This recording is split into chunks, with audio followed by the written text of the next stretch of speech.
ആദ്യം തന്നെ എല്ലാവർക്കും നല്ലൊരു ഓണം ഉണ്ടാവട്ടെ എന്ന് ആശംസിക്കുന്നു. അപ്പോൾ രാവിലെ തന്നെ ഞാൻ ബ്രേക്ക്ഫാസ്റ്റ് ഉണ്ടാക്കാനുള്ള ഒരുക്കത്തിലാണ് കേട്ടോ. അപ്പോൾ നേന്ത്രപ്പഴം വെച്ചിട്ട് നമുക്കൊരു ട്രഡീഷണൽ ബ്രേക്ക്ഫാസ്റ്റ് ഉണ്ടാക്കാം. പഴന്നുറുക്കെന്ന് പറഞ്ഞിട്ടുള്ള ഒരു സംഭവമാണ് ഉണ്ടാക്കുന്നത്. അതിന് വേണ്ടിയിട്ട് ഞാനിവിടെ ഒരു 4 നേന്ത്രപ്പഴം എടുത്തിട്ട് ഇതുപോലെ കുറച്ച് വലിയ കഷ്ണങ്ങളായിട്ടൊന്ന് നമുക്കൊന്ന് മുറിച്ചെടുക്കാം കേട്ടോ. അപ്പോൾ പഴമെടുക്കുമ്പോൾ ഒരുപാട് അങ്ങോട്ട് പഴുത്ത് ആ ഒരു കറുത്ത കളറിലൊക്കെ തൊലി വരുന്ന ആ ഒരു രീതിയിലുള്ള പഴം എടുക്കണ്ട. ഒരു മീഡിയം പഴുപ്പുള്ള പഴമായിരിക്കും എപ്പോഴും നന്നായിട്ട് വരിക. പിന്നെ കുറച്ചൊരു വലിപ്പത്തിൽ തന്നെ മുറിച്ചെടുക്കുക, അല്ലെങ്കിൽ വല്ലാണ്ട് അങ്ങോട്ട് കുഴഞ്ഞൊക്കെ പോവുണ്ടാവും. ഇത് ഈ ഒരു സൈസ് പെർഫെക്റ്റ് ആയിട്ട് തന്നെ വരുന്നുണ്ടാവും. ഇനി നമുക്കിത് ഉണ്ടാക്കാൻ വേണ്ടിയിട്ട് തുടങ്ങാം.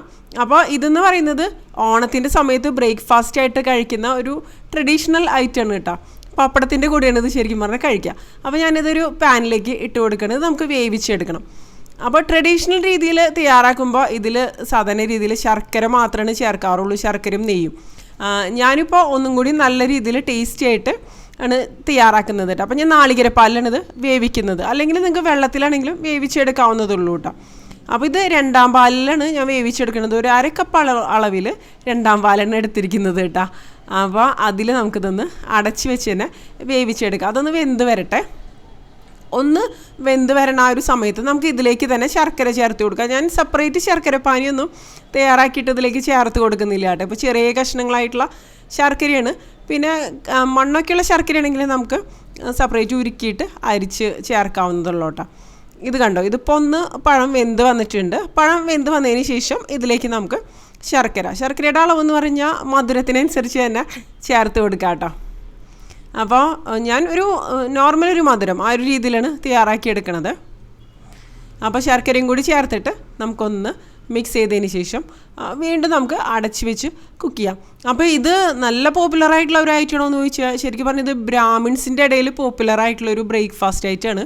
പക്ഷേ ഇപ്പോൾ ഒരുവിധം ആൾക്കാരൊക്കെ ഉണ്ടാക്കുന്നൊരു ഐറ്റം കൂടിയാണ് കേട്ടോ. എല്ലാവരുടെയും അത്ര പോപ്പുലറാണോ എന്ന് ചോദിച്ചാൽ അത്രയ്ക്ക് അല്ല. പക്ഷേ നിങ്ങളിതുവരെ തയ്യാറാക്കി നോക്കിയിട്ടില്ലെങ്കിൽ ട്രൈ ചെയ്ത് നോക്കുക. നല്ല ടേസ്റ്റി ആയിട്ടുള്ള ഒരു ഐറ്റമാണ്. ശർക്കരയൊക്കെ ഒന്ന് ഉരുകി ഒന്ന് കുറുകി വരണ ഒരു സമയത്ത് ഇതിലേക്ക് നമുക്ക് ഏലക്കാപ്പൊടി ചേർക്കാം. ഞാൻ ഏലക്കായും പഞ്ചസാരയും കൂടെ ഒന്ന് പൊടിച്ചെടുത്തതാണ് കേട്ടോ. ഫ്ലേവറിനനുസരിച്ച് തന്നെ ചേർക്കാം. അതിനുശേഷം ഒന്ന് മിക്സ് ചെയ്ത് കൊടുക്കുക.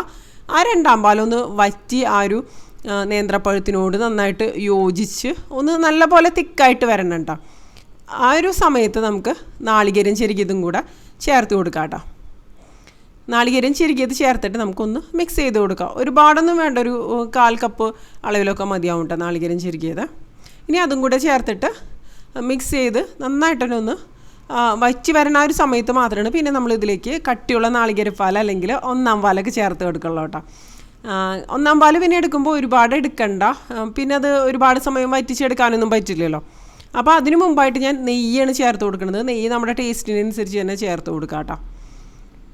കണ്ടില്ലേ, ഈ ഒരു രീതിയിൽ നന്നായിട്ടൊന്ന് ഡ്രൈ ആയിട്ട് വന്നിട്ടുണ്ട്. ഈ ഒരു സ്റ്റേജിൽ നമുക്ക് കട്ടിയുള്ള നാളികേരപ്പാൽ ചേർത്ത് കൊടുക്കാം. ഞാനൊരു 1/4 കപ്പ് തന്നെയാണ് ചേർക്കുന്നുള്ളൂ. അതിനുശേഷം ഒന്ന് മിക്സ് ചെയ്ത് പെട്ടെന്ന് ഒന്ന് വറ്റി വരും. അതൊന്ന് തണുത്ത് വരുമ്പോഴേക്കും ഒന്നും കൂടി അങ്ങോട്ട് കുറുകി വരും. ഈ ഒരു സ്റ്റേജിൽ നമുക്ക് ഫ്ലെയിം ഓഫ് ചെയ്ത് കൊടുക്കാം കേട്ടോ. അപ്പോൾ നമ്മുടെ പഴനുറുക്ക് നല്ല അടിപൊളിയായിട്ട് റെഡി ആയിട്ട് വന്നിട്ടുണ്ട്. ഇനി നമുക്കിതിപ്പോൾ എങ്ങനെ കഴിക്കണേന്ന് നോക്കാം. അപ്പോൾ പപ്പടത്തിൻ്റെ കൂടെയാണ് ഇത് കഴിക്കുക. ചിലർ പായസത്തിൻ്റെ കൂടെയും കഴിക്കുന്നത് കണ്ടിട്ടുണ്ട്. പപ്പടത്തിൻ്റെ കൂടെ കഴിക്കുന്നത് സാധാരണ രീതിയിൽ ഞാൻ പറഞ്ഞല്ലോ, ബ്രേക്ക്ഫാസ്റ്റ് ആയിട്ട് ഓണത്തിൻ്റെ സമയം എന്നൊക്കെ പറയുമ്പോൾ നമ്മൾ ഓണം കൊള്ളാൻ വേണ്ടിയിട്ടൊക്കെ അട ഉണ്ടാക്കും. അപ്പോൾ അട, ഇതുപോലെയുള്ള പഴനുറുക്ക്, അതൊക്കെ ആയിരിക്കും സാധാരണ രീതിയിൽ ബ്രേക്ക്ഫാസ്റ്റ് ആയിട്ട് കഴിക്കുക കേട്ടോ. അപ്പോൾ ഞാൻ ഒരു വാഴയിലൊക്കെ വെച്ചിട്ടുണ്ട്. ഓണമായതുകൊണ്ട് തന്നെ വാഴയിലൊക്കെ അവൈലബിൾ ആയിരുന്നു. സദ്യയ്ക്ക് വേണ്ടിയിട്ട് നമ്മൾ എന്തായാലും വാഴയില വാങ്ങിക്കുമല്ലോ. അപ്പോൾ വാഴയിലേക്ക് വെച്ചിട്ട് പപ്പടം വെച്ചിട്ട് നമുക്കിത് ഒന്ന് പപ്പടത്തിൻ്റെ കൂടെ ഒന്ന് മിക്സ് ചെയ്ത് തന്നെ ഒന്ന് കഴിച്ച് നോക്കാം കേട്ടോ. എങ്ങനെയുണ്ടെന്ന് നോക്കാം.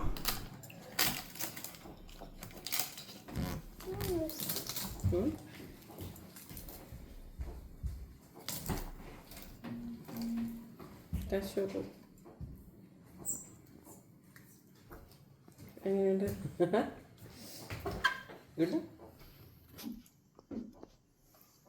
എങ്ങനെയുണ്ട്?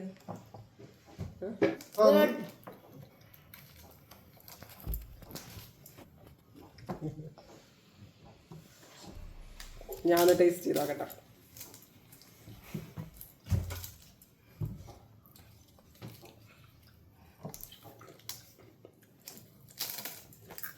കൊള്ളാം, നൈസ്.